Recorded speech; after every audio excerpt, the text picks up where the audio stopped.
मोदी जी के लिए तो जी बड़ी लाइटें वाइटें लगाई गई हैं, बड़ी डेकोरेशन की गई है, वो भी हम सोशल मीडिया पर देख रहे थे चाइना में वेलकम करने के लिए। चीन पहुंचने पर प्रधानमंत्री का किस तरीके से एयरपोर्ट पर स्वागत हुआ है, ये भव्य तस्वीरें बता रही हैं। आएगा मजा खेल का। चीन और हिंदुस्तान तो नेचुरल अलाय बन गए।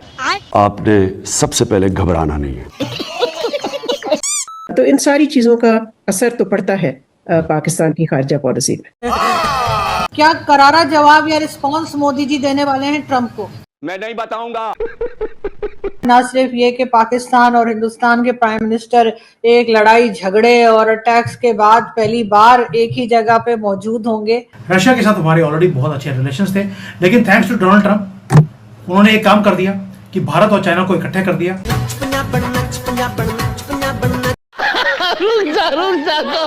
चीन की भी ये जरूरत है।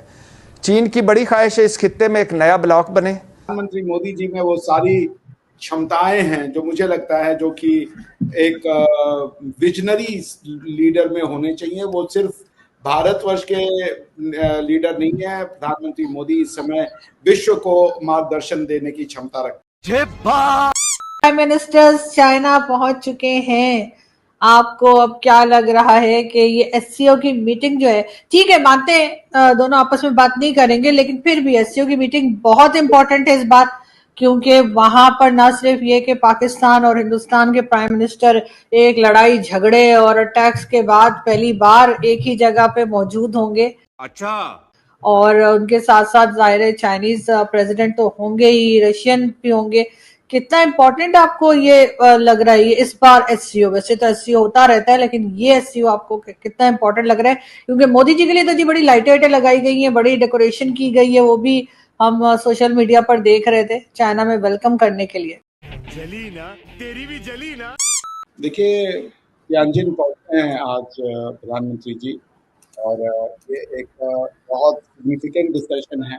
बिकॉज कि देखिए, अगर हम रियलिस्टिकली होके बात करें तो मैं ये कह दूं कि बहुत ज़्यादा एकदम कोई ज़बरदस्त बदलाव आने जा रहा है, ऐसा है नहीं। क्योंकि दोनों देशों के बीच में जो अंडरलाइंग मिसट्रस्ट है या डिस्ट्रस्ट है वो बहुत ही गहरा है, और फिर एक इनमिकल पास्ट भी उसको जो है किसी भी तरीके से अच्छी न्यूज़ नहीं बनाता है। तो that's a matter of concern for us. Nevertheless आपको कोई ये नहीं बता सकता कि दुनिया में, विश्व में कौन सी एक ऐसी शुरुआत हो जो पूरी परिदृश्य को चेंज कर दे। तो अगर हेनरी किसिंजर साहब का अमेरिका जाना, चाइना जाना और चाइना को मेन जैसे कह लीजिए सेंटर पॉइंट में लाना, ये अगर उनकी इनिशिएटिव की तारीफ की जाए तो आज आप जो चाइना को देख रही हैं वो चाइना उन्हीं की वजह से है, ठीक है ना। तो it would be an inflection point अगर दोनों कंट्रीज जो है वो जो है मैच्योरिटी दिखा सके। प्रधानमंत्री मोदी जी में वो सारी क्षमताएं हैं जो मुझे लगता है जो कि एक विजनरी लीडर में होने चाहिए। वो सिर्फ भारतवर्ष के लीडर नहीं है। प्रधानमंत्री मोदी इस समय विश्व को मार्गदर्शन देने की क्षमता रखते हैं। The man is absolutely wonderful. उनके पास वो एबिलिटी है कि उसको वो स्टीयर कर सके। उन्होंने इच्छा शक्ति दिखाई थी। शी जिनपिंग साहब को जब अहमदाबाद में बुलाया गया था, उन्होंने उनकी आउट ऑफ द वे जाकर के जिसे कह लीजिए आओ भगत की थी। अब यही चीज जो है वो चाइना को रेसिप्रोकेट करनी है इन टर्म्स ऑफ ट्रस्ट। 7 साल बाद जो चाइना जा रहे हैं वो, हालांकि शी जिनपिंग के साथ 1 साल पहले उनकी मुलाकात हुई थी, प्रेसिडेंट शी जिनपिंग साहब के साथ। तो यू नेवर नो, इस बार का जो टॉपिक है वो मेरे ख्याल से एग्रीकल्चर है, टेक्नोलॉजी है और साइंस है, जो कि एससीओ कंट्रीज मिल के देखेंगे। तो दोस्तों, जैसा कि आप लोग इस वीडियो में देख रहे हैं कि किस तरीके से प्रधानमंत्री मोदी का चीन के अंदर भव्य स्वागत किया गया, जिससे पाकिस्तान के साथ साथ अमेरिका भी बहुत परेशान है। जी हां दोस्तों, जब प्रधानमंत्री मोदी का विमान तियानजिन में उतरा, उसके बाद रेड कार्पेट बिछाकर जिस तरीके से चीन ने वार्म वेलकम किया और वहीं मौजूद भारतीय समुदाय के लोगों ने तिरंगा लहराकर और भारत माता की जय के नारे लगाकर प्रधानमंत्री जी का स्वागत किया। और इसी भव्य स्वागत को देखकर दोस्तों, अमेरिका के साथ साथ पाकिस्तान भी बहुत हैरान है। क्या करारा जवाब या रिस्पॉन्स मोदी जी देने वाले हैं ट्रंप को?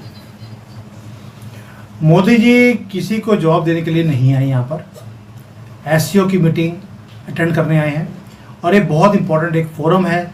आपको मालूम है कि रशिया, चाइना और भारत तीनों इकट्ठे होते आ रहे हैं और इकट्ठे मिलकर वो अमेरिकन जो हेजीमनी है उसको खत्म करने की वो बातें भी बोल रहे हैं। रशिया के साथ हमारे ऑलरेडी बहुत अच्छे रिलेशंस थे, लेकिन थैंक्स टू डोनाल्ड ट्रंप उन्होंने एक काम कर दिया कि भारत और चाइना को इकट्ठे कर दिया। मैं बार बार बोल रहा था कि भारत और चाइना दोनों इकट्ठे हो जाएंगे ये टैरिफ वॉर के कारण। I was the only one who was saying it, और लोगों ने मुझे पागल डिक्लेयर कर दिया था कि सर आप बहकी बहकी बातें करने लगे हैं जब से आपने आरजू के साथ शो शुरू किए थे।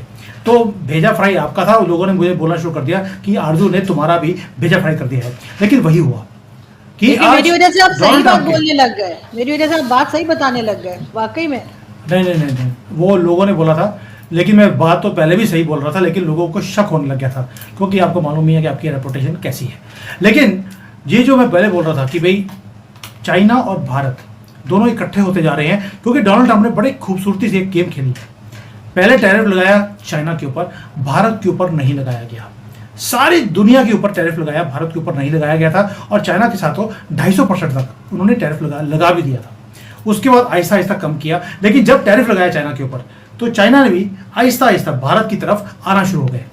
This is very very important to understand कि भारत ही था एक कंट्री जो चाइना को बचा सकता था। This was one thing which we have done.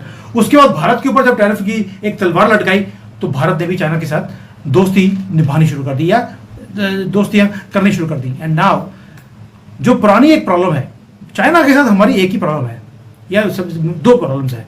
एक ट्रेड डेफिसिट की है, दूसरा बॉर्डर की है। बॉर्डर को भी वो सॉल्व करने को तैयार है अगर भारत अपनी कंट्री की मार्केट खोल देगा। तो दोस्तों, जैसा कि आप लोगों ने आज की वीडियो में देखा कि किस तरीके से चाइना के अंदर भारतीय प्रधानमंत्री श्री नरेंद्र मोदी जी का भव्य स्वागत किया गया, और इसी स्वागत से अमेरिका के साथ साथ पाकिस्तान में भी खलबली मची हुई है कि पाकिस्तान ये सोच रहा है कि चाइना में भारत के ताल्लुकात जो अच्छे नहीं थे, उसके बावजूद प्रधानमंत्री जी का इस तरीके से स्वागत होना चीन और अमेरिका दोनों को खटक रहे हैं। अब लोग दोस्तों ये कह रहे हैं कि भारत ये सारी चीजें जो कर रहा है वो अमेरिका को दिखाने के लिए कर रहा है। तो भैया, हमें किसी को दिखाना नहीं है। ये चीजें जो हो रही हैं ये ट्रंप की वजह से हो रही हैं और ये भारत के लिए ही अच्छा है। जी हाँ दोस्तों, अब आप चाहे इसे इत्तेफाक समझें या भारत की रणनीति समझें, जिस तरीके से जापान जाना और जापान का भारत के अंदर 8 लाख करोड़ के आसपास का निवेश करना आने वाले 10 सालों में, और साथ ही साथ चीन जाना और वहां मीटिंग अटेंड करना, ये बहुत बड़ी बात है एशिया के अंदर। और साथ ही साथ इसी बात को लेकर अमेरिका भी सोच रहा है कि ये क्या अमेरिका ने भारत पर इस तरीके से 25% का एक्स्ट्रा टैरिफ लगाकर गलती की है। तो जी हाँ दोस्तों, अगर दोस्तों वैश्विक राजनीतिक विशेषज्ञों की माने तो उनका कहना भी यह है कि अमेरिका ने ये जो कदम उठाया है भारत के ऊपर टैरिफ को लेकर, ये अमेरिका और भारत के बीच के जो रिश्ते हैं, खासतौर पे व्यापार को लेकर, उन रिश्तों में अब विश्वास की कमी आ जाएगी, जो कि बिल्कुल सही है। और यही वजह है कि भारत अब अमेरिका की तरफ हाथ ना बढ़ाते हुए चीन और रूस का रुख कर रहा है, जो भारत और बाकी के दोनों देशों के लिए ही बेहतर है। और प्रधानमंत्री जी का चाहे चीन दौरा हो या फिर जापान दौरा हो, दोनों ही अमेरिका को दिए गए भारत की तरफ से करारा जवाब है। क्योंकि आज का जो भारत है और भारत के अंदर जो गवर्नमेंट है वो भारत के किसानों के लिए, भारत के हित के लिए काम करते हैं। और साथ ही मेक इन इंडिया और मेड इन इंडिया का लक्ष्य लेके पूरा भारत जो है वो आने वाले समय में आत्मनिर्भर बनेगा, जिससे हमारा भारत और मजबूत होगा। और आने वाले समय में दोस्तों अमेरिका जैसे जो देश हैं वो भारत से ट्रेड करने के लिए, व्यापार करने के लिए भारत के सामने झुकने को मजबूर होंगे। तो दोस्तों आज का वीडियो यही खत्म करते हैं और मिलते हैं ऐसे एक और नए वीडियो में। तब तक के लिए आप सभी अपना बहुत ख्याल रखें। नमस्कार।